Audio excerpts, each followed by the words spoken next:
Oh, this is sweet. Thank you, besty. Wagona. Hey, I'm good man now. Hey, mimba. Do ya kakosha. Do ya tuli amudu. Mimba do ya kakosha. Udzi. Munangagwa. Ti wande. Hey, tisaite vana vari musango. Kuti ndangu ya tingoti mwana uyu wakatapo. Hey, but I know you don't love this. Yeah, but I'm not going to chinyefa kana ndaburitsa nyaya, you know. I told you even from the status. Kana baba Munangagwa ndataura nawe. Kana mai okuzi ndataura nawe. Ya nenguwa ndiri pamadziro pa TV nemafoni nemalaptop. I've been here for 15 years. I've jawed my data. I've jawed it.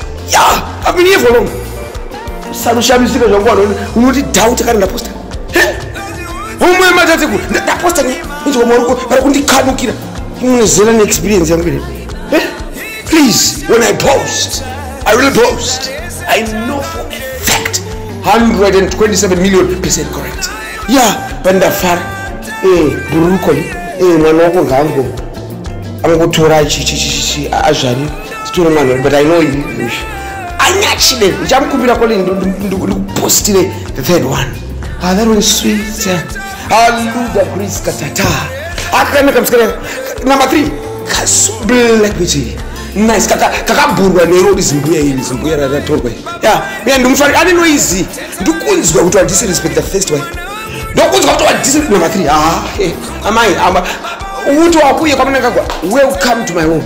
Yeah, ndini the spokesperson kwa Munangagwa. If you don't know me, yeah, some of us we have vowed. Whatever goes to the first family, but I'm going to I will show up. Behaviors kana bazizwa.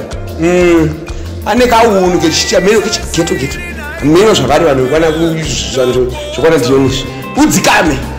Yeah. Usamba yana zvituvaita tobvisirwa. Yeah, kuna discipline wakazi. Asipokelo. Kuna discipline wakazi. Yeah, ivo vana uri kuonera vajairwe. Yeah, usamba wada ushabisana kwakunga mnenazvo. Kuna discipline one. I don't know, call it well done. Munangagwa mukati mumusodati. Dzinza rekwa Munangagwa sekuru rikure. Yeah. Zvekuti munhu wakabva wafuka kuti unoda kushabisira musikana iwe unoda kuti faire iwe. Watch number 3. The wedding is going to be sweet. Kupfekedza mifarinya rola spa kunjira yakaipa kule. Jira ndo unopfeka kuberia uyu ndo zvinhu zvekuberia wakaizvo. Kamborona jira yekugana. Haigwa kwa munhu zvara kapfeka rekuberia. Washari me dashiki yakanaka. It like this. Haruskafa. Anyway.